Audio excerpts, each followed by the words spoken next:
Hello and welcome to the Cine Club podcast for our second live episode ever.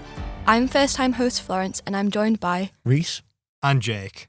Today we're discussing the films shown at the International Film Festival that we on the podcast, as well as our fellow students, have been involved in for our course. Let's begin with our French screening, Divines. What did you think about it? I really liked it.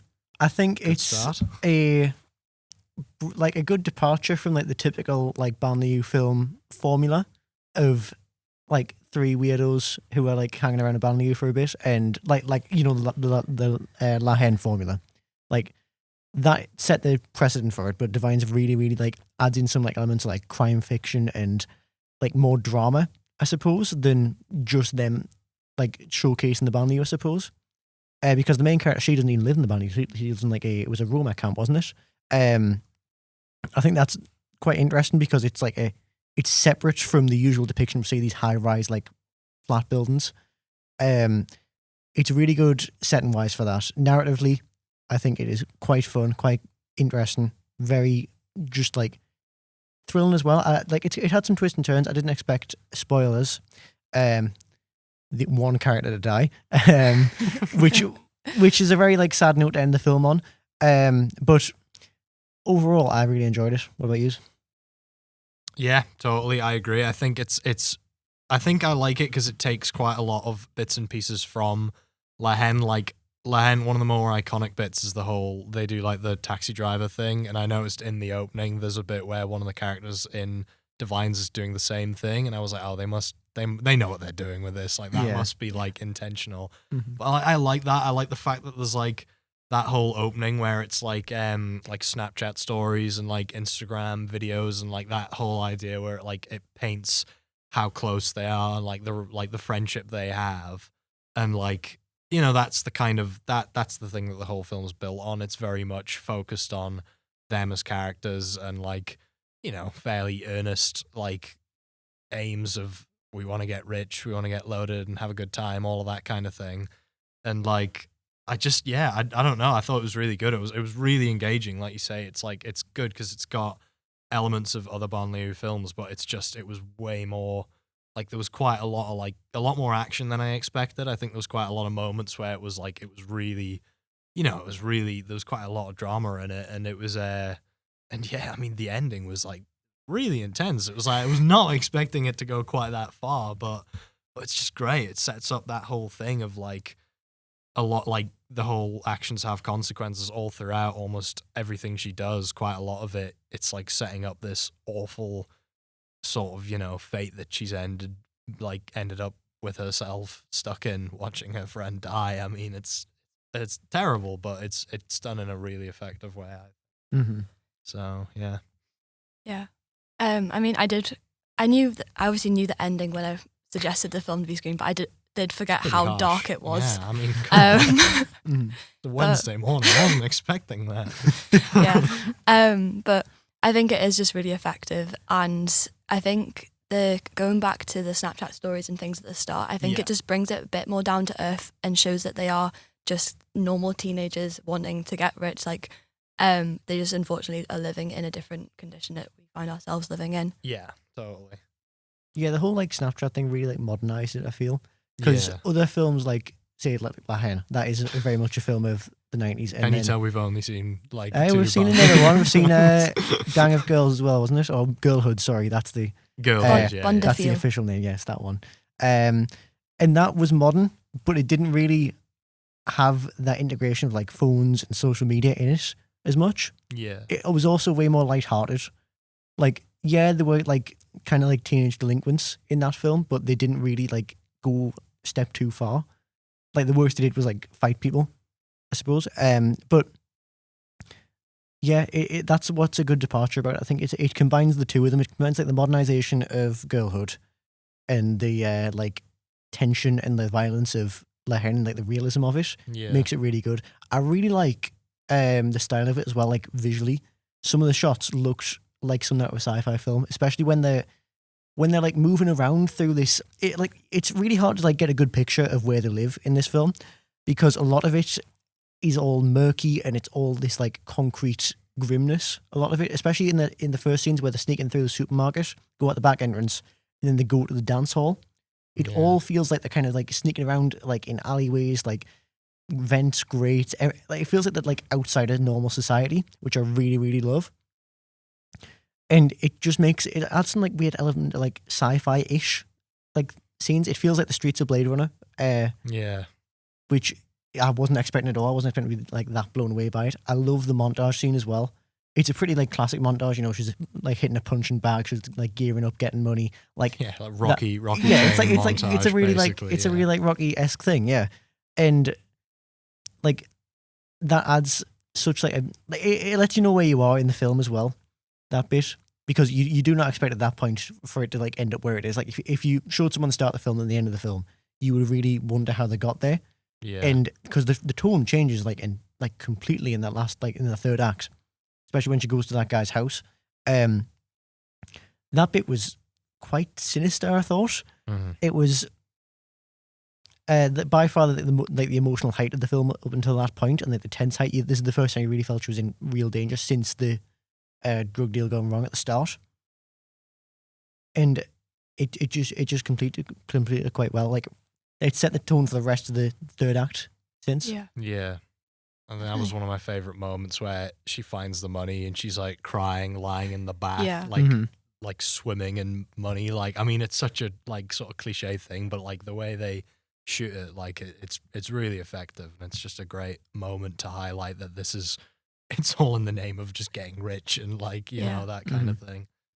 Okay, should we get some things from our audience over here, our lovely audience? Make some noise. Yes, make some noise. There we go. Okay, anyone have anything to say? I think one of my favourite parts is the earlier moment where she sets the car on fire. Because obviously she stops the fire there and then they get in the police chase. And I like the way that then loops back around in the final moment.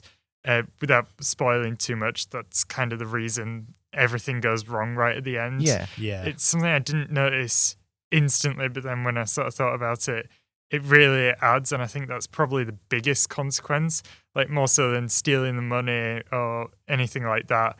That one choice, that one reckless moment of anger is what sort of causes the death in the end. Yeah, that element like teenage bravado, like it's really not touched on in many other films because, you know, it's all from the perspective of the people who live in the barriers who just like think cops bad, you know, and the cops are bad, but these are like firemen, you know, it's different, and that like kind of blind hatred and harassment of the firemen is what ends up like having it all go wrong at the end. Yeah, they like treat it like a game as well. Essentially, it's yeah. Like, you know, fire tag, and then it's not a game anymore. Like people are dying now. Like, you know, it kind of elevates it. Yeah. So. If the previous scenes weren't like a moment of realization that like this film is serious, that like these lives are serious, like that things are at stake, then that is.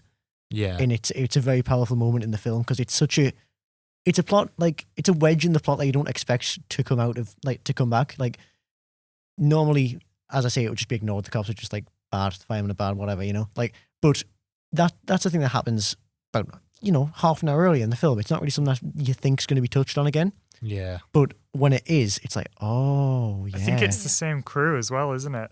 I think it might be, yeah. I'm not 100% sure, but I feel like it is the same crew. That's a point I was going to make just about the whole things coming back round. I think the sort of way they use like almost like the theme of faith in the film, it starts with, you know, her getting chased out of praying because she wants to go mess around with a friend and everything. Then she meets the person in like a church to do like a deal. She says, God forgive me. And then it comes back at the end after everything's gone wrong. She says it again. It's like, God forgive me. And it's just like, I love that. It's just so clever the way and it's looping like, back to the full moon as well. Exactly that. Yeah, it's like it's very cyclical, and I love it when a film does that. So that's that's a great point. Yeah. Excellent. Thank you. Okay, and on the card, what we got on the card? Kind of talking about the same sort of stuff that you were saying. Compelling story, brilliant acting, exceeded their expectations. This delivered. Yeah, not your typical banlieue film. Montage sequence scenes felt almost like sci-fi. Loved the performances. Felt like actual friends. Yeah, I can't argue with that. Messing about. I'm not sure what that says. Oh, ending is a bit weak. I mean, A bit weak. Okay. Agree to disagree, but that's fair enough. Would the person who wrote that come to the front and argue with us? Oh, okay. It's getting serious now. Perhaps that was a bit harsh because it did make me cry. So maybe I'm just wow. wrong. I guess my only issue is that the Mamuna, the character that dies, she's kind of absent from the movie for quite a while before that, and obviously you still care that she dies. Yeah. But I don't know, perhaps the fact it came out of nowhere is why it's kind of works, but I don't know. I guess I just had mixed feelings about it, and something about like the black best friend having to be killed off for the main characters, so the main character can learn a lesson. Something about it was a bit off to me, but I don't know. Yeah. That's fair. Mm-hmm. Any thoughts on that?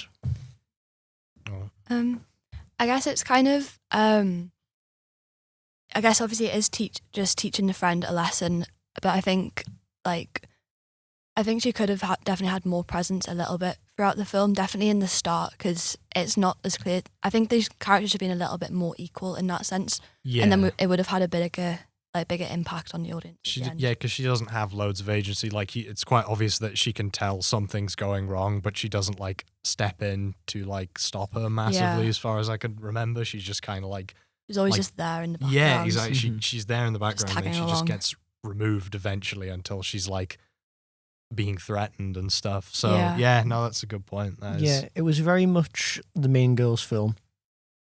You know, I think in other Banning films that I've seen anyway, it's often focused on a group and they all kind of get equal attention. Ish. Yeah, no, that's a good even point. if it's centered on one character, you know. But this time it was very much about our main girl. What's her name again? Junior. No. Junior. Junior. Yeah. It's all about Junior, and Mimona's there as well, but like she is a side character. Like it's set up like she's going to be a main character, but I feel like the writing goes in a way and the story goes in a way that just can't include her. So she's got to be kind of pushed aside like, almost. Yeah, pushed into that corner of like just being like grounded at home. And I think she's quite an interesting character though, because her dad's like the imam of a mosque, isn't he? Yeah. And like she could have had way more to say about what they're doing, and like maybe like be the like angel on her shoulder. I don't know, maybe. Yeah. Compared to Rebecca, who could have been the devil on her shoulder, telling her to like, you know, do more crime, like sell more drugs, make more money. You know, like it's the either like be poor and good or be rich and bad. Like that's the kind of like two paths that she could be led down.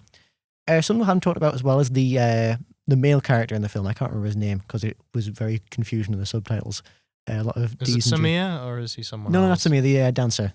Oh yeah, that dude. The love interest guy. Yeah, that's right. He looked like Jack Whitehall. I couldn't shake that. that kind of ruined the whole thing for me because it was like this ripped dancer. Anyway, okay. So, any thoughts on him? I think he's quite a strange character. Bit creepy. He's very creepy. Very creepy. Considering at the start, both the main characters are in like still like secondary school or sixth form or college or whatever. Yeah. He's like an actual adult and like 20-something. He's also really weird. I think he's such a strange inclusion as well, because he doesn't seem at first like he's going to be like a perfect love interest who can like, I can take you away from this place, like that kind of person. Yeah. And as the film goes on, I still don't get that vibe from him. No, because he was trying to get his own life together at the start, and then I guess because he didn't die just about. Maybe that's like kind of the thing that I don't know, but I know what you mean. Yeah, you're right. It's not like he's not like a perfect guy. He's just a dancer. He's just kind of there. I feel like the film could have happened without him. Yeah, it really I feel like he wasn't really a necessary character. Mm-hmm. They were like, oh, we just need to throw a love interest in there somewhere. Dancer. He is a bit of like, he's such a strange inclusion, but he's really good for like visually, I think. In that one scene where you expect her to be at the dance performance, but she's really at the rap show with the guy who she's supposed to steal from. Yeah. That like shot of him doing the dance synced up to the rap music is really powerful. It's really good. Yeah. And as well, I don't know, it's just so strange. It like could give a hint that she wants to like escape and be a dancer with him, like he's a way out, but he doesn't really seem that. Like you say, Florence, I think the film could have went on without him. Yeah. Because him waiting for her at the train, then going. That doesn't really seem like a big deal. You know, she would have stolen the money without him. She wasn't going to run away with him. She would have run away by herself probably anyway. And I don't really know if she learns anything from him. No, like not really, morally like- either. She kind of learns to appreciate him a bit more, stop being as mean to the security guards at like Boots. But he effectively keeps himself in the narrative by stealing her money. Like, that's the only reason why he's still relevant to anything. And the fact that, like, she kind of, like, fancies him, I guess. But, like, I don't know. Yeah. Yeah, right. like he's kind of like part of a whole like glow up arc that happens. Yeah. But he's still not central to that. And like you say, he steals the money, but he doesn't keep that till the end. She resolves that plot line like that. You know, it's not that hard, and there is no real like resolution of I can't stay, I've got to go. Like, and I suppose that would be quite sad if he was developed a bit more. I feel like But he's just too creepy. I wouldn't. Yeah, have, like, yeah, I don't yeah. care that he's like getting abandoned. Like, because it's just like it's better that he goes on his own. Like, I don't want that. You know. Yeah, he's some weird dancer man. He just took his pants off, knowing she was watching. It's really strange. Yeah. And that bit was the weirdest bit of the film, I know. think. Yeah. Mind you, that whole thing where it cuts from like the contrast between him finding like loads of success and it's like the show ending with him lying, and then it hard cuts to her lying and she's like at her lowest after she's just been beat up in that guy's like house. I mean, I thought that was really clever. Yeah, and, that was a like, really good. Yeah, I suppose that shows how the lives are going in different directions. Yeah, totally. Like, anyway, but good stuff. I think also he's kind of used as a bit of an escape for her, so she's always going up there to sit and watch the dancing, not necessarily just him, but just using the theatre as entertainment, although she's not sat actually in the theatre seats. Yeah, they've got like a little secret hangout spot at the I think top. that's kind of which just I her thought was escape cool. from her like reality, I guess. Yeah, because they're like living in a totally different world, aren't they? It looks like that's one of the most like sci-fi looking parts of it. Like it's the most like expressionistic part as well. Like you don't really see much of the room itself. It's all dark. The floor's made of like gold or whatever. Yeah. And you never really see where they are. They're just like sat up in the rafters as well, like the Phantom of the Opera. And I suppose you could make a Phantom reference to that, but I'm not going to too much. I was tempted. I was thinking, here we go. Here comes Phantom of the Paradise or something like that. To be fair, it's a bit Black Swan as well. Yeah, I was thinking that. The dancing's very Black Swan. You could have like a separate Black Swan movie happening at the same time in parallel with the narrative that was happening there. But anyway, yeah. Good stuff. Florence, would you be able to tell us a bit about how this film's like important for like French culture and that?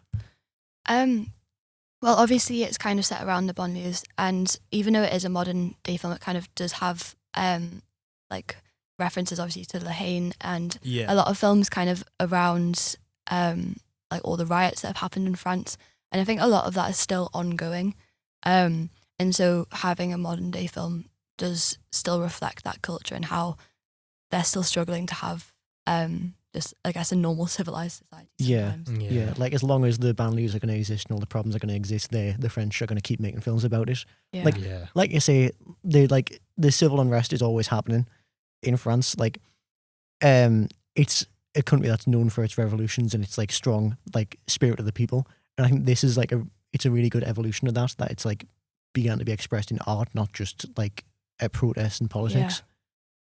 And it speaks to it in such a different way as well. Like, a protest, a riot, or whatever, that says something. That says something that people are upset and that they need to be, like the issues need to be dealt with. But a film can be appreciated as art, and you can use the art to get your message across as well. Like, the message of that isn't, I don't think it's as clear as something like Le Haine, but it does really make you kind of sad that these events are happening, that people have to live like that. Like the main character's on like the edge of society. Yeah. Like I say, the main girl, she lives in like a camp. It's like a shanty town essentially. She has to eat watery soup out of like glass bowls and like redirects pipelines to have a shower. Like, it is horrible, her living conditions, worse than anything else I've ever seen in a film. And it really brings attention that not directly, it's not like that's not the direct cause of her problems, but it is like a root issue. And I think the film's really good at like shining light on that, like through that, because it's all about representation, isn't it? About how like we wouldn't know anything about these like conditions of these people if we didn't watch films about them, if we weren't shown films about them. Yeah, I think it's really important because of that. Yeah, it gives people a bigger access to just seeing culture in not necessarily just France but in other countries as well. Yeah, exactly. Yeah. That's the importance of this whole film festival, seeing other cultures and their films, their their societies, their issues, their like successes, everything like that. So moving on, let's talk about our Spanish screening, Women on the Verge of a Nervous Breakdown. This was the first time I've seen this film, and it was really, really good. Just everyone in it was just insane, to be honest. Like, I don't think there was a normal person. It lived up to the title. They were all women on the verge of nervous breakdowns, which is what I was hoping to see. So it was, it was great. I really liked it as well. It was the first time I'd ever seen it. So yeah. So before we get too far into it, go on. should we get some audience participation? Anyone want to say anything about this film? Hello. So one thing I wasn't expecting when I went into this was for it to feel such a period piece, to the extent that I suppose the technology on display in the film is so far removed from today. It all revolves around misconnections and sort of answering machines and taking phone calls in telephone booths and things like that. Even when you see them dubbing the film, you're watching the film go around on the projector, and so the antiquated way they're having to do that. And I was just wondering if you had any thoughts about, A, does this feel like an old film to you? And B, how could this work in the context of today? Would it work in the context of today? Is there an equivalent? Things like that. I guess it's like the Home Alone problem where people say, like, if they had smartphones, she'd just text him and be like, dude, where'd you go? And he'd be like, oh, sorry. Like, and then that's it, 2 minutes in, solved. But I don't know. Yeah, that's a really good point, because I think you can see like the way it's like set in that time period, but I don't think it's dated, because I think the way that it's shot with so much color, like this is a reach, but the way the color made me think of 60s Batman, like the way it's like so heightened and almost like, I know this isn't trying to look like a comic book, but it's like that kind of idea. It's like I think the wigs as well, 60s Batman, yeah. That's it. It's just, it's so over the top. It's so like exaggerated. There's so much color. I think it's maybe like, it's like a kind of heightened reality where like, okay, like sure, it's like, it's not the most realistic thing, but I think you could buy into that as like, this is just a situation that exists. And like you were saying about it being, it's about a person you know. It's like, it's like watching like when you're like at a Christmas dinner and your relatives are telling stories about like the crazy things that have happened to them. Like, it's that kind of idea where it's like, did it really happen like that? Did you really spike Gaspuccio and like leave these police officers sleeping in your living room? Or like, have you made that up? But maybe it is, maybe it isn't. But it's it's that kind of like, it makes for a good story. And I think it makes it like quite an engaging situation to see unfold. And yeah, but you're right. It is fascinating how much different it would be nowadays. I think it's even just the whole thing about like them missing all the phone calls, and she's like sleeping through everything, and like it's just set an alarm on your phone. It's like sorted. That's a great question. I don't know if you guys have anything to add to that. Well, the concept of ghosting someone is still a thing now, even when you have speaking from experience. You can speak to me device whenever, like in your hand constantly. Yeah. So, like, I think it still would work now. It's just harder for it to work, because films a lot of the time, I think especially modern films, have like a really hard problem to work around with phones. Like so many problems could be solved if you just where's their phone? Do they have a phone? Ring them, text them, call them, check the location. Like, phones are quite boring. Yeah, they're too boring. Phones don't answer to everything, and that's the problem. I think this film's quite refreshing because the whole thing, in retrospect, obviously, the whole problem revolves around them not having phones and not being able to contact each other and like just missing each other. Like one of my favorite scenes is when Pepper's going out to dump the bag in the bin, and she walks past both the lawyer and right there. Like, it's just so fun. I think that it's just such a good like comedy of errors for that reason. I think like the escalation is because of human error and because of the limits of the time, and because like people like this works like that, and such and such and such and such. And you got to get a taxi. It's the same taxi driver every time, and it's just really fun. That is my opinion on that film. It's brilliant. Yeah, just the concept of a phone repairman, like that. I think she rings him in the morning, and then so much has happened since then that you almost forget that it's like the same day that he's just turned up a bit later on, and it's like they've already had the phone fixed once. I think at that point, I think it's broken again, so he goes to fix it like twice, but. Yeah, that's the thing actually. How do you ring a phone repairman without a phone? That's what I was wondering, because I had to I was like doubting myself there. I was like, the phone repairman is called by her, but how does she do that? Because she wouldn't have. I can't remember. There'll be. I don't remember it being a scene at all. But I don't think it's the most important thing to the plot. Probably that is the not, phone no. repairman. How did he That's get the there? most unbelievable part of this entire film. Thank you very much. No bother. Yeah. Also, I don't think it is the same. Oh, that's right. Yeah, It takes place across 2 days. Yeah, it's 2-day story, and yeah, but she breaks the phone quite early at the start. Why'd you call phone repairman before breaking the phone? Anyway, this is a rabbit hole we're going too deep down. So let's have a look really in lost now. the lobby card.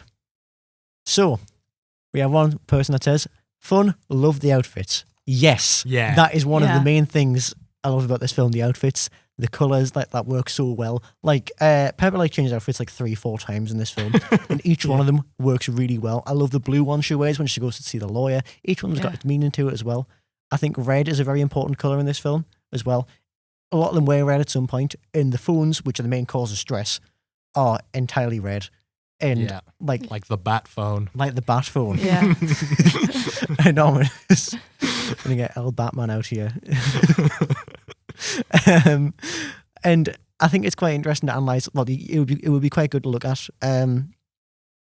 How color is used and red is used to represent like stress and that. Because I think Pepper's reddest outfit is when she's at her most stressed at the end of the film, Yeah. and Marissa as well, who just seems to just like, I don't know, she's like wakes up on the wrong side of the bed or something. Just not nice. Like she's really stressed. Over a cause of stress. So that's why she's wearing bright red all the time. Candela, I don't know, she seems quite calm.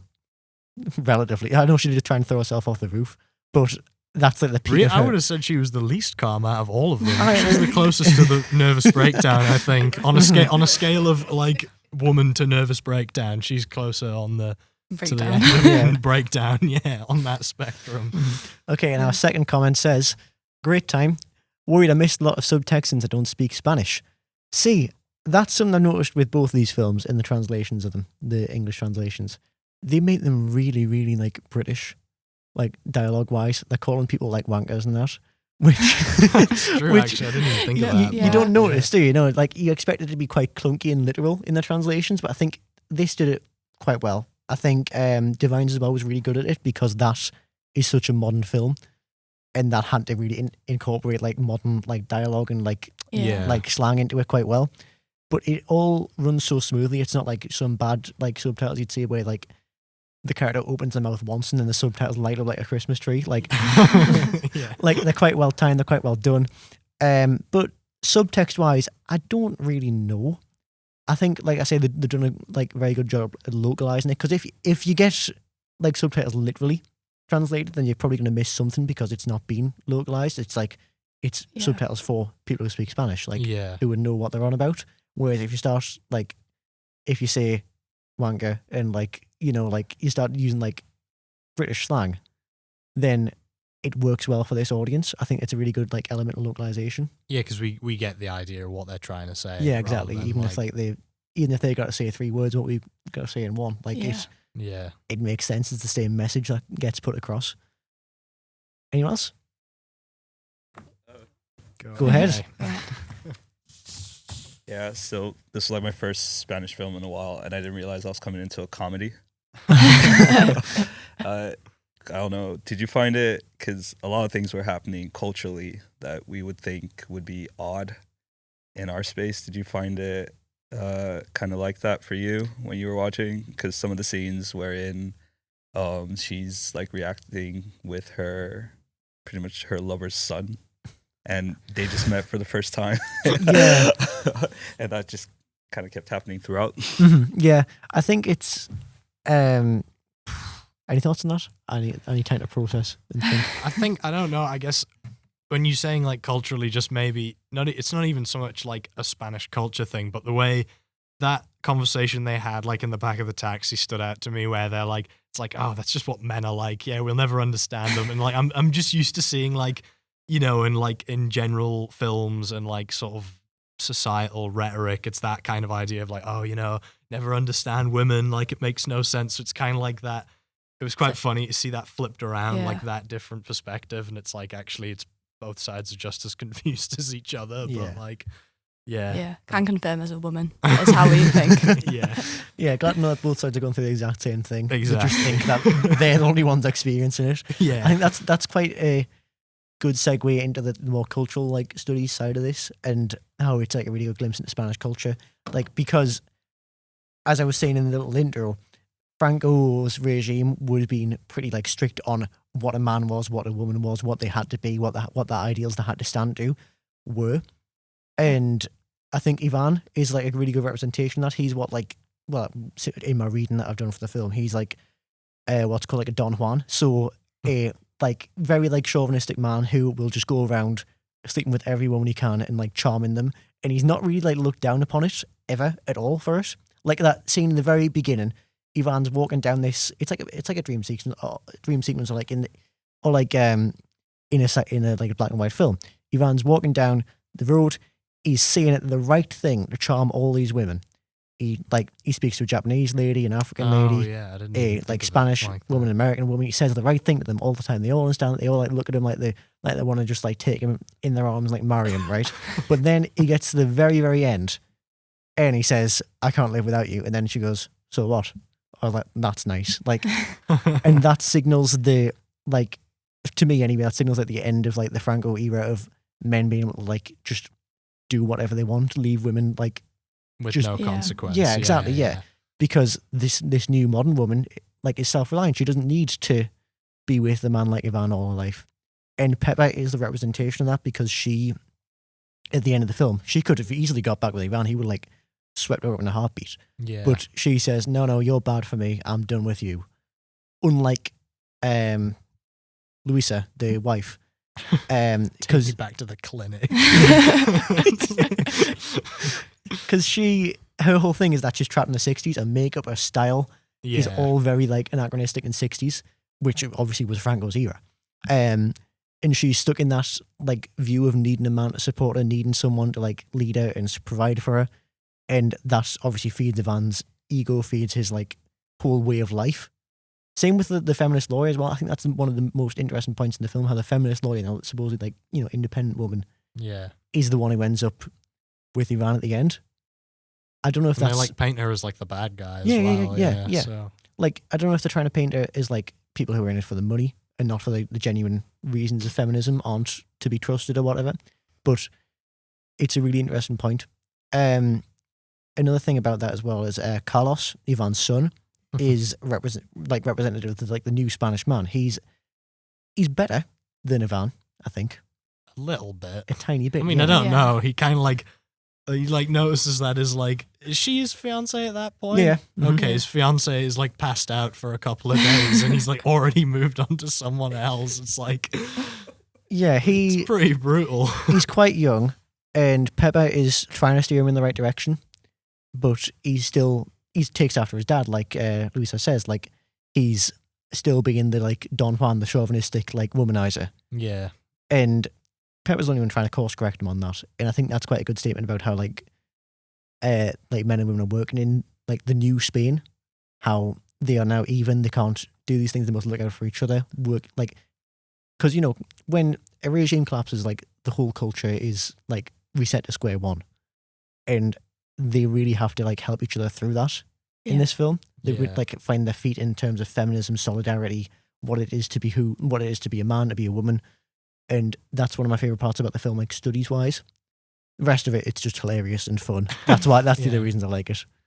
I think the sets are brilliant as well. I Yeah. think her like apartment is like, I love the way they use it as like, it's like a fortress. Like everybody's just coming and going from it constantly. Like everything revolves around that one apartment, and like everything escalates from that point. And it's like, you know, starts off fairly nice, and then the bed is ash, and the windows are all broken, and there's like drugged people all over the place. It's like everything gets set up. There's like almost like everything that happens then leads to something else. And I love it when films do that, because it's like that attention to detail of like, oh, she put a load of stuff in the gazpacho earlier, and then you see it, and it's like, oh, well, we know what's going to happen now. 'Cause it's like, Everyone's got a glass. exactly. It's like you say, it's that perfect comedic setup of like all of these different things. There's like so many times when that happens, and it's like, I mean, like you said, it is just the sheer the sort of funny side of things getting thrown about. The amount of things that like fly out of windows and that's not even just her apartment. It's like the other one where like something lands on a phone box and she's like in the phone box, and it's just like everyone's in like the right place at the right time, and it just sets it up so well. It's just a major coincidence. I love the bit when she's in the phone box, by the way, because it looks like an earthquake. So about to happen. She looks like she's fearing for her life when that bag lands on her. Well, because you like see the argument starting before she goes into the phone box, and then it like continues downstairs and just works its way into her like environment. And everything's like set up so well. I think it's really good. Like looking in the background of scenes as well. There's a bit where they're talking to the police, and Carlos has his mouth over Candela, right? And trying to stop her from speaking. But then when when the police are distracted, he kind of like, even though he's in the background, he could have just like held her like that the whole time. But like he does kind of like play it off by rubbing her arm and then like touching her back, and like it's the attention to detail is perfect in this film. It's the way they all like go along with it. He like goes along with it, no questions asked, with the whole like terrorism thing, even though he's like never met these people in his life. And yeah, it's like, the dress is fine, don't worry about that. And it's like as if like he's just like he's so in on it immediately. Like I think, like you say, it's that kind of idea that like he'll sort of do anything to get involved with this new like woman who he's met. But it's like, I don't know, it's just something about it. Like you say, they all just like make themselves so at home in this apartment, and like none of them really know each other that well. But yeah. Shoe falls off the balcony. That's another thing that goes flying out. Yeah. Like, my favorite thing that goes flying out the window is the record, though, just because of how how much it breaks physics and it flies straight towards her head. Like it's like a paper airplane. It was targeted. It was so good. I like that. I like the answering machine that lands on the car, because like when they're like when it cuts to that shot of them in the car, it's like you just know it's gonna like land on them in some sort of way, and then it's like. And then it's how like violently it lands on them. That's the thing about these like these lands are always like really violent. Like everything explodes. You can't just have like. I'm surprised the record didn't smash, but like the answering machine, the just phone, gonna pick it up and smash the it like bag, It's a Wonderful Life, but she doesn't. She hurls it like a frisbee. It's like something out of Tron. It's brilliant. Like the bag and everything just explodes. It's so like it's like reality, but it's just like slightly heightened for comedic effect. That's what I like about it. Well, even the bit where the bed catches fire, she just like stands and watches it for like a good like minute or so. Like, and she's like, "Oh, now I should panic." Like, hang on a minute, I should probably stop that. Yeah. Did you notice as well in that scene she's holding that flower in her hand, and as the bed sets on fire, it like droops. Yeah, I did see that. Yeah, it's like it's like a cartoon. It looks like a cartoon. Feels like a cartoon. That act like it's a cartoon. Yeah, it operates entirely on cartoon physics. I think that's why the colors and like the sort of wardrobe all works so well in its favor, because they like you say, they dress in bright colors. Everything about the apartment is like really colorful. It's just got that kind of like really recognizable like settings, iconography, everything about it. You're just like, you can look at it and be like, oh, like I know like that, what kind of style that is representing. I know that's an Almodovar film, like that kind of thing. I haven't seen many of his films. I've seen this one, I've seen Voltaire. I enjoyed this one a lot more than Voltaire. I think this is just much more crazy, but yeah, it's great. You get a chase at the end as well. Yes, the actual chase. Yes, I love all the costumes as well. Like you say, like would the taxi driver have been allowed to exist under Franco? No, I wouldn't. No, have thought he's like not looking like Butthead. I don't. Know. Not with that hair. That's the other one. That was the other setup that got me, where he's like. She's like, you don't happen to have eye drops, do you? And he's like, oh, that's the one thing I don't have. And then the next time they see him, he just like passes like eye drops over like it's nothing. I love how like improv routines are all like quite like candid. She's like, oh my god, eye drops. She's like, yes, you remembered. It's like, thank God. I love it. Yeah. I love the whole thing. It's just a brilliant film. Like it's really got us interested in Almodovar in everything else he's done. I haven't watched anything else yet, but it seems really interesting. Yeah. What's interesting to watch it, like early Antonio Banderas performance as well, where he's like speaking Spanish and not being like an action hero. He's just like this is like pre-Puss in Boots. His most famous role, Puss in Boots. But good stuff. I really liked it. It was a good one. Okay, so finally we're on to the last film of this film festival, which has not been screened at the time of recording. And it is Chungking Express, our Asian cinema pick. So I'm going to get this out here now. Anyone who's seen Chungking Express, does anyone have any thoughts? Kind of expected, that's fair enough. Yeah. Well, you've got that to look forward to on Monday. Yes. Yeah, I mean, I don't know. You've seen it, haven't you, Rhys? Yeah, I've seen it. Yeah, I have. I like it. I'll say that. Really interesting pick. Very, very 80s. Oh my god, Oh, more yeah. 80s than this one. Totally. More 80s than Women on the Verge. Sorry, it's like insanely 80s. The like branching narrative, it seems quite strange. It's a strange way of storytelling. I really think it's quite peculiar. I think you could probably link it to this, like to Women on the Verge, quite easily, though, because it is another one where it's about these somewhat lonely people all like finding order in the chaos a little bit, but like obviously there's less of a sort of female perspective and there's less stuff flying out of windows, but like it's, I don't know, yeah, it's similar. I think it is that same sort of idea. Yeah. Stylistically, really cool. I love the the blurriness of the camera. You can't see a thing in this film, and it is very, very beautiful because of it. It like really like helps you separate like the urban like noise from the actual characters, Yeah. and that's probably my favorite part of the film. Actually, the style of it.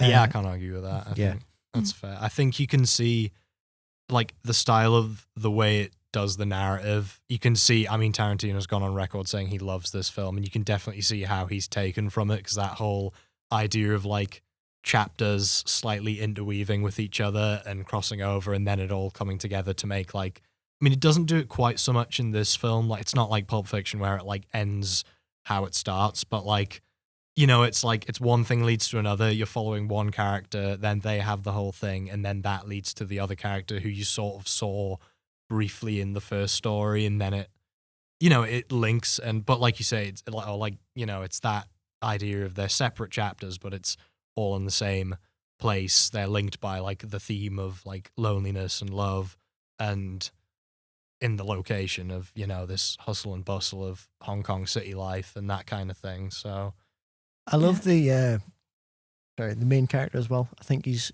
which one though?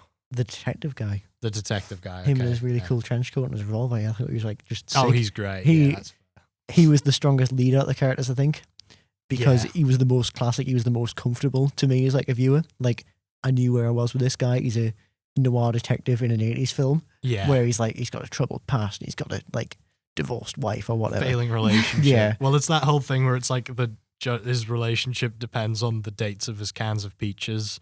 Like, that's such like a weird little thing, but it's like, it is like, you know, noir films, they like the way they talk about things like in a noir film, it would be like, oh man, you know, she's dead to me, like out of date food or something stupid like that. But it's like that kind of idea where he's like, but he's just like really sad about it. Like, he's just such a tragic figure of like, you know, he's like, she's totally moved on. She doesn't care. Yeah. But he's like buying like peaches that will expire on a certain day. Mhm. Like, he's like single-handedly running out the stock on Asda. Like, they must love him there. Oh, my preacher's about to go to this detective. well, Here that's we the go. whole thing, yeah, because the dates update, and he's like, oh no, but I want out of date ones, and he's like, why the hell do you want out of date peaches? And then he goes and he eats them all on his own and makes himself ill, and it's like it might be pineapples actually. I can't really remember if it's but anyway, it's canned fruit, and that's like a whole thing in the start of it. Yeah, he would easily fit into Women on the Verge as well, I think. I think he would, yeah. That's the thing. It's that kind of idea of like the somewhat crazy, but you know, there's a little bit of method to the madness, but He's just keeping it. He's just hanging in there, really. Poor guy. just barely. But then he sort of falls in love with the criminal lady. So Yeah. that's I yeah. just wish the whole film was about them, really. I know. I must admit, I love the second half, but I wish if there was a way to like go back in time and like rip them apart into two different films so that I could get both, but like more time with those, like more time with each sets of characters. Because I feel like the second half is like the second story is quite a lot longer. I don't know if it actually is lengthwise, but I feel like there's more happens in that, and like it feels like it goes on quite a lot longer. But, Yeah. But then even that, like that, the character who's obsessed with the Mamas and Papas and is like always playing California Dreaming on repeat, and like, you know, it's the sort of routine of like him going and like getting his same thing every time she convinces him to try different stuff. You know, it's like, I don't know, it's hard to explain, but it's like it's just a sort of tale of loneliness, but then they see the good in it, you know? They kind of make a nice narrative with these characters who equally are kind of drifting through just the busy city and trying to figure stuff out, Yeah. and they do kind of figure things out a little bit, but The California Dreaming girl as well, she would have loved TikTok. 100%. The amount of times I've heard that song on that app like last year or something, oh my God. But I'm like, I'm sure you hear it at least 10 times just watching that film. And Yeah, it's like yeah. they put it on constantly.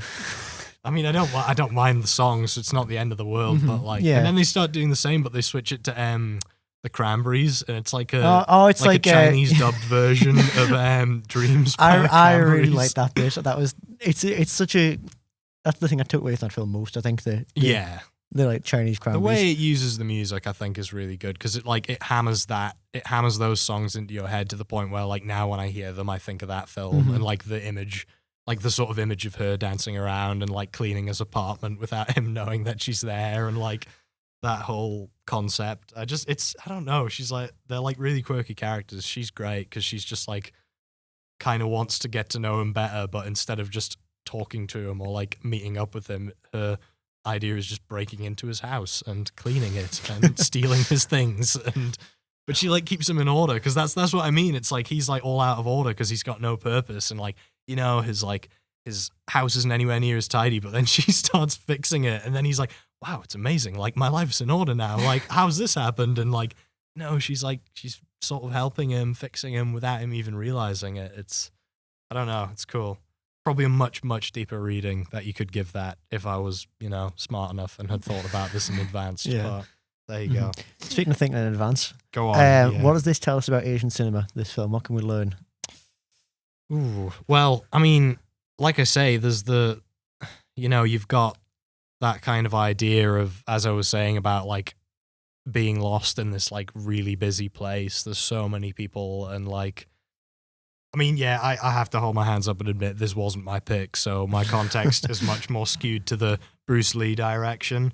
But I don't know. Yeah, I think it's just like you say. It's about that kind of idea of them all finding something, and you know, that kind of like just focused on 4 people. But you meet all of these different characters. There's much more to it than just them. But it's like the way they all kind of help each other, and like the way that I think the fact that it's got like all narration kind of helps as well, because you can like hear what they're thinking, and it's very much like looking into their sort of minds. And yeah, I mean, that's probably all I can offer you. But Okay, I'm going to make a link here between like American exports Go on. over to Asia and their own film industry. How obviously after World War II, America takes over the film industry in a lot of countries because they don't have their own, because everything's like a big pile of rubble. So there is a mix in that. Like, it's national cinema, but with a very like American tinge. Like, this film could take place in New York as well with American characters, and it would be pretty similar. I think so. Yeah, But like values like cleaning the house for someone and is like a gesture of like kindness and love feels very like local and like traditional in that way.